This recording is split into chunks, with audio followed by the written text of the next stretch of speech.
Jesse and Jeff back for the final segment. We're going to break the matchups, the rest of the matchups down. And as always, some of the matchups won't be covered here, Jeff, but the people at home can check it out in a web-only segment. Yeah, that's right. Something we're doing this year in order to have a little bit more fun on the show and also to bring more in-depth strategy to you guys at home.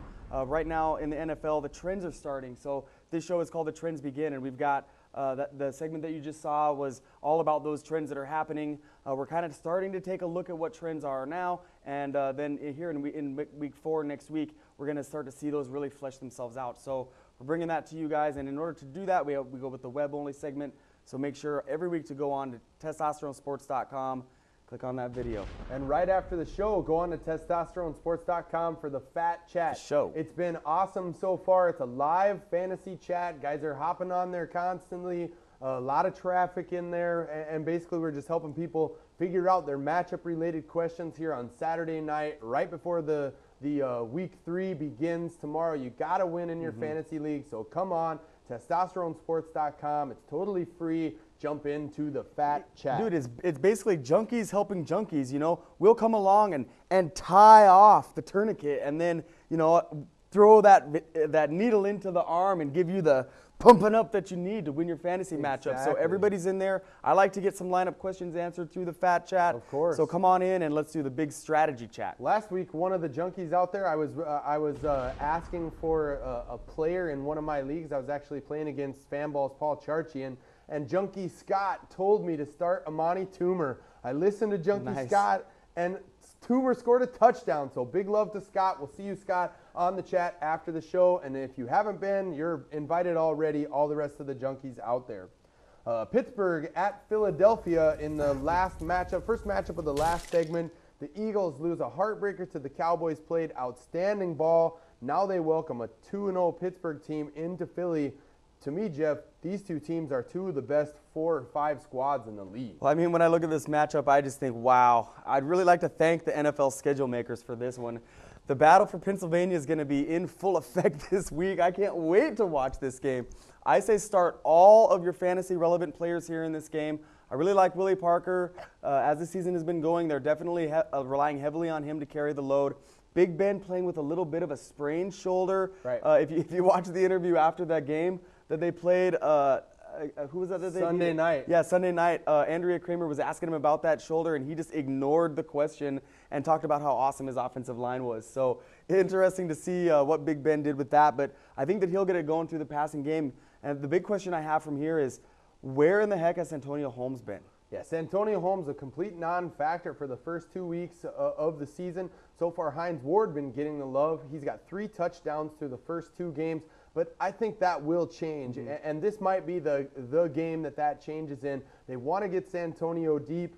They want to use that big play potential. And as far as Roethlisberger's shoulder goes, Jeff, I don't think it's that bad. He was throwing it around with pretty good velocity. So I don't think, I mean, if it were really bad, it would make me even more concerned about Holmes because he's the deep threat. But I think he's going to be okay. If you rely on him, you know, you might want to think about shelving him here because the matchup is tough. But eventually he's going to turn it on and points will come in bunches.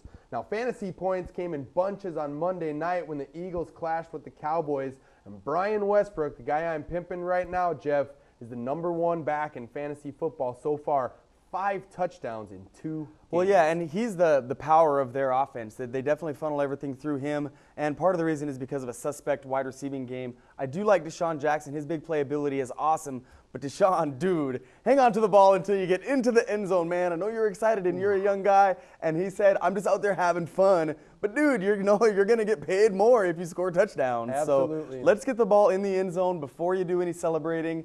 And I'll tell you that this kid's got a bright future in Philadelphia. Well, it reminds me, it's reminiscent of Plaxico Burress, his rookie season. Remember that? He made a fat catch over the middle. He was so psyched. He got up and spiked the ball. And it was like a live ball, and the defense recovered, maybe even took it for a touchdown. So it reminds me of that young guy making a mistake. Yep. The real deal on that play was the refs kind of blew the call.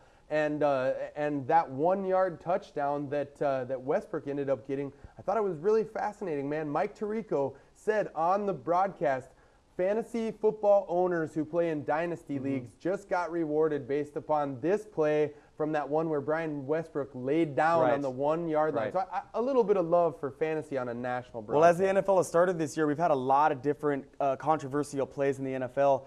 Ed Hockley, who in my opinion is the best ref in the NFL, Yep. has been berated for the call that he made between the Chargers and the Broncos. Here again, that play that Deshaun Jackson threw the ball behind him, that should have been a fumble. Yeah, absolutely. Because he threw it And behind him. And Pac-Man Jones recovered and was running back. Right. So they got it wrong there again. Yep. And, of course, fantasy players pulling their hairs out because, and with the Plaxico play, he fumbled that ball, spiked it, and went out of bounds. So it was not a play that hurt their team.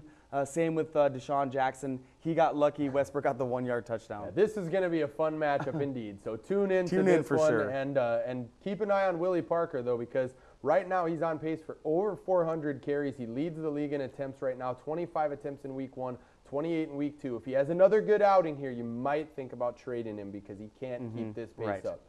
Jacksonville at Indy, two teams that we thought would be competing for this division now. Both of them having some major problems. Indy gets bad news this week, Jeff. Bob Sanders, the key to Right. their defense, if you ask me, the guy who brings the attitude and the run-stuffing ability, now going to miss 4 to 6 weeks with a high ankle sprain. How devastating is that for Indy? Well, Indianapolis is going to be reeling from the loss of Bob Sanders. He's so great in the run support for their defense, and now without having him there in the passing game too, it's going to cause their defense to struggle that much more. But to me, the woes that they have in injuries on the offensive line trumps that because they need their offensive line to protect Peyton Manning. They can't allow anybody to get at him. Last week, we were able to put a little bit of pressure on him in the pocket. The Jags have a very good defense. Yep. These are two of the best teams in the NFL with the worst offensive line problems right And now. the worst injuries. And I really think that Jacksonville goes down and that their season's woes continue here as Indy stays on track. They've got the quality quarterback who can win them games, whereas the Jags have Garrard, great game manager, but not the kind of guy who's going to win it with his arm. I'm going with the wounded animal philosophy in this one, Jeff. I think the Jags know they have Super Bowl aspirations. They were 12-4 last year. They're a wounded animal at 0-2 right now. I think they're going to be hungrier at 0-2 than Indy is going to be, and I look for their rushing game to get on track. Maurice Jones-Drew just 12 carries through 2 games so far, dealing with a little bit of an ankle sprain, but the coach says it's okay. I think the running game gets it going this week. Are you crazy, man? No, I mean Bob Sanders You're crazy, is out. man. They're- You're crazy, man.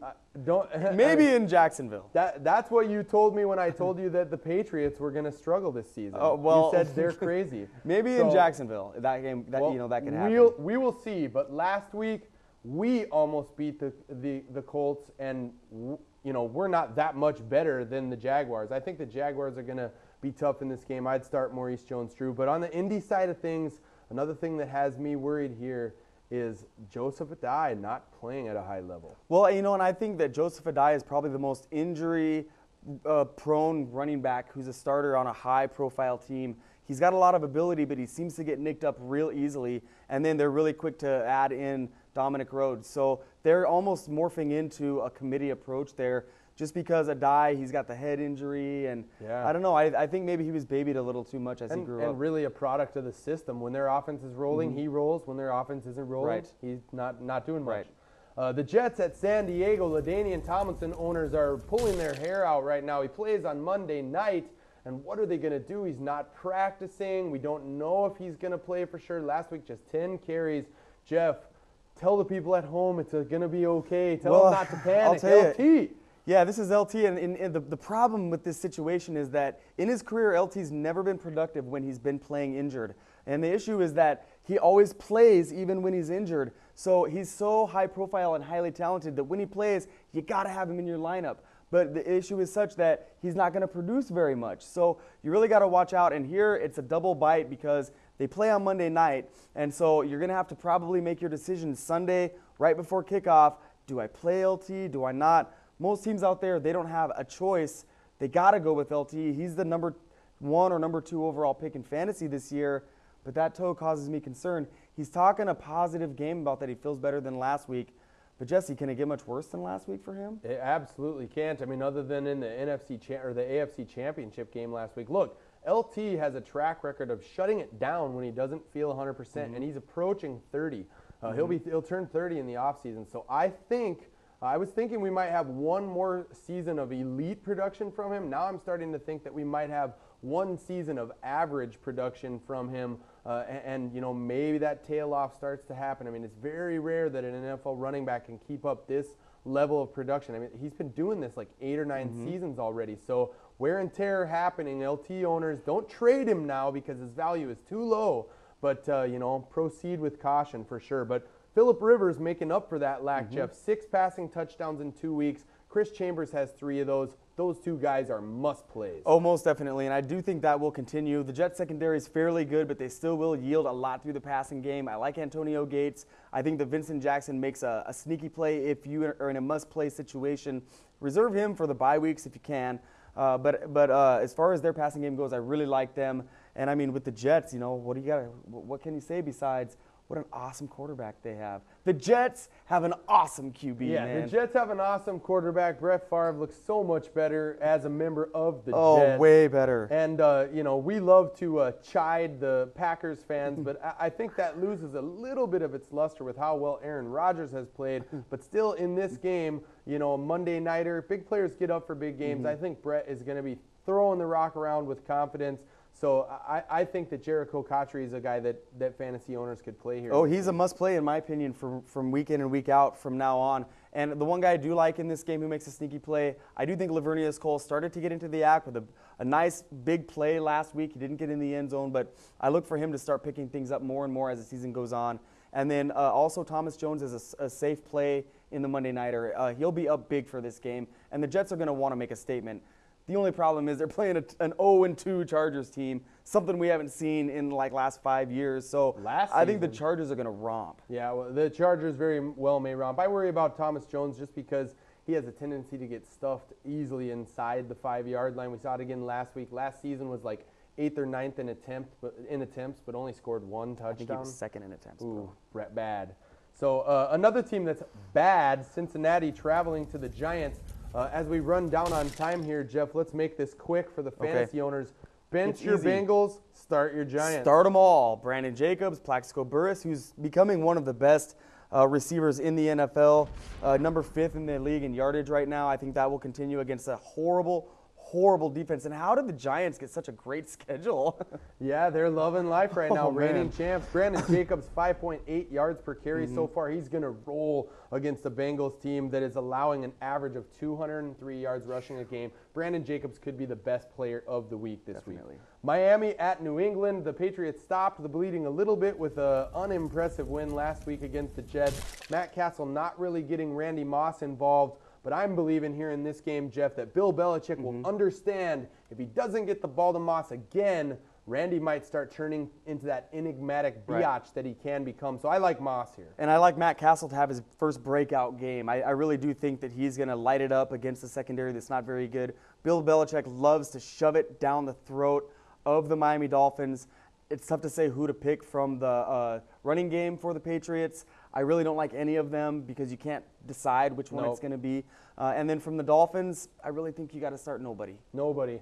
Absolutely nobody. Sammy Morris might get a touchdown out of those running backs for New England, but I concur with you. It's tough to rely on any of those guys.